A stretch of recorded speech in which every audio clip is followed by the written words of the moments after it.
અમુક કલાકાર છે સાંભળવા જઈને સંભળાય, બધા દે ના કરાય, કોઈને ખબર જ નથી લોક સાહિત્ય શું, લોક સાહિત્યનો સ નથી આવડતો,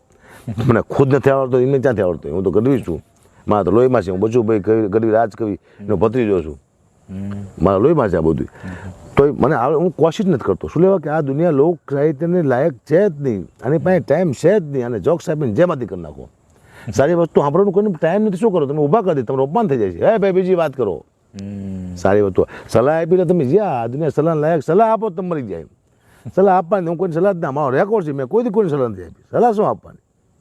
કોઈને જ્ઞાન આપવાની શું જરૂર, તમે પોતે જ જ્ઞાન લો પહેલાં, હું પહેલાં સુધરું પછી હું બીજા સુધારવાની કોશિશ કરું, મારામાં અશક્ય અવગણ પડ્યા છે, હું દારૂ મૂકું પછી બીજા દારૂ મૂકવાય, સમજો ને, મારા વ્યસન મૂકીને બીડી છે, સ્મોકિંગ છે, પછી લોકોને સલાહ આપવા જવાય, હું ખુદ જ અવગુણથી ભરેલો છું, મારે ક્યાં લોકોને કંઈ જ્ઞાન આપવું, હું કોશિશ નથી કરતો, પહેલાં મારે સુધરવાની જરૂર છે, જેટલું સ્ટેજ માથે કલાકાર બોલે એટલું અંદર ઉતાર લે ને, એને પ્રોગ્રામ કરવાની જરૂર નથી, કહેવું સહેલું છે, લોકોને જ્ઞાન આપવું સહેલું છે, અંદર ઉતાર કરવો પડે, ખોટી વાત છે આ બધું હાલ રાખે છે.